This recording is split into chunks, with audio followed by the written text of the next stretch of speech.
과민성 방광. 방광염과는 달라요. 과민성 방광이라는 이야기를 듣고 놀라서 내원하시는 분들이 종종 있습니다. 방광염과 과민성 방광의 차이가 뭔지 오늘은 이야기를 하려고 합니다.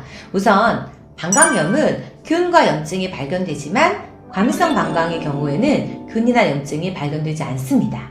그런데 증상은 좀 방광염과 비슷하죠.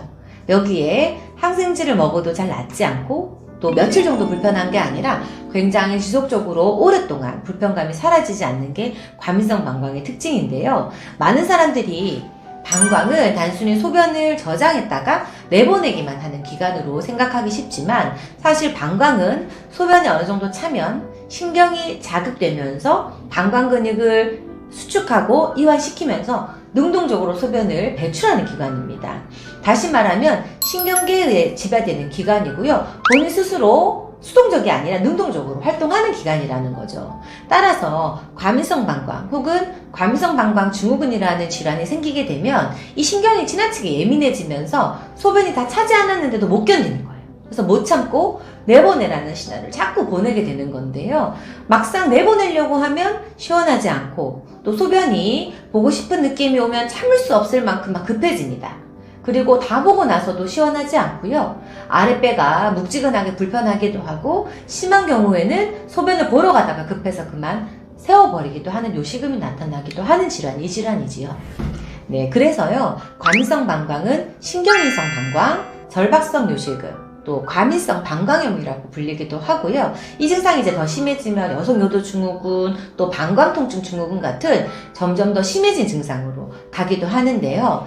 과민성 방광이 신경 자극에 지나치게 민감한 것이라고 하는 해석 때문에 많은 경우에 이제 과민성 방광을 치료하는 치료제가 항콜린제인데요. 이 항콜린제는 소변이 나올 때 소변이 나오는 문을 열어주는 근육이 있죠. 이게 이제 방광의 이제 괄약근이잖아요. 이 괄약근을 느슨하지 못하게 이렇게 쪼아주는 약이라고 생각하시면 쉽습니다. 그런데 문제는 과민성 방광의 일때 이제 방광의 문을 쪼아주는 이 괄약근만 쪼아주는 게 아니고요. 전체적인 신경에 다 영향을 미치는 게 문제입니다. 그래서 소변의 횟수는 일단 줄어들지만 보고 싶은 마음이나 불편감은 더 증가하는 경우가 많고 신경을 차단하고 억제하는 약이다 보니까 어느 정도의 부작용을 또 감내해야 되는 게 사실인데요. 그럼에도 불구하고 과민성 방광을 치료가 잘 된다면 괜찮습니다. 그런데 이제 또 하나의 문제가 이렇게 많은 분들이 과민성 방광을 치료했는데도 가장 걱정하시는 게 재발이죠. 재발이 잘 된다는 게 문제인데요. 아무래도 방광이 약해지고 또 기능이 저하된 것이다 보니까 재발의 가능성이 더 높다는 것입니다. 그럼요. 이 과민성 방광을 한의학에서는 어떻게 보고 있을까요?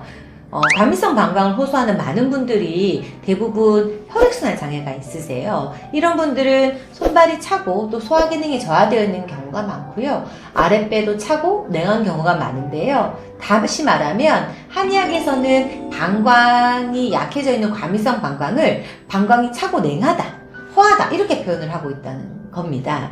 그래서 아랫배가 냉하고 소화력이 약해서 방광염이 반복되는 분, 조금만 신경을 쓰거나 무리를 해도 방광에 신호가 오는 분, 소변이 따갑고 절박뇨 증상이 있으면서 세균이 없어지지 않는 분, 여기에 질염까지 동반되는 분들은 전체적으로 비누생식기계 자체의 면역력이 떨어져 있는 분들이 많은데요.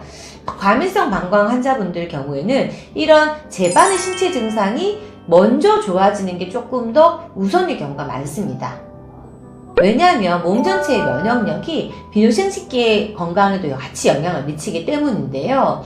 과민성 방광이 만성질환이라는 건 다들 너무 잘 알고 계실 텐데 그렇다고 해서 방치해도 된다는 얘기는 절대 아니거든요. 이미 조금 마음이 늦었다는 마음이 드시더라도 절대로 생활관리를 소홀하게 하시면 안 됩니다.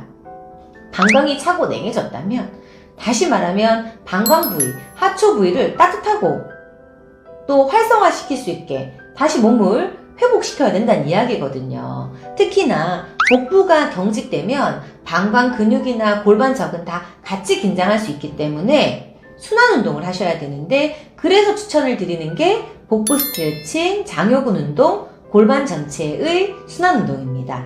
그래서 저희가 케겔 운동도 알려드리고 또 하초를 풀어주는 운동도 알려드리는데요. 운동만큼 중요한 게 또 하나 있어요. 바로 음식 관리입니다.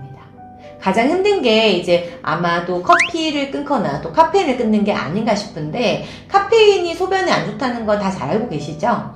신경을 자극하고 또 이뇨작용도 촉진하기 때문에 피하는 게 좋다는 걸 다 알고 있지만 끊기 어려워서 차라리 방광염 앓고 말래, 과민성 방광염 계속 하고 말래, 커피는 못 먹겠어, 이런 분들이 있는데, 여기에다가 이제 카페인 음료뿐만이 아니라 시큼한 과일, 술, 탄산 음료 이런 것들도 과민성 방광으로 인해서 약해진 방광을 더 자극할 수 있으니까, 사실은 이 알카탄시, 알코올, 탄산, 카페인, 시큼한 과일만 피하셔도 과민성 방광은 어느 정도 완화하실 수가 있습니다. 이 생활 관리를 어기시면 아무리 좋은 약을 먹어도 재발하기 쉽다는 것 꼭 기억을 해주셨으면 좋겠습니다.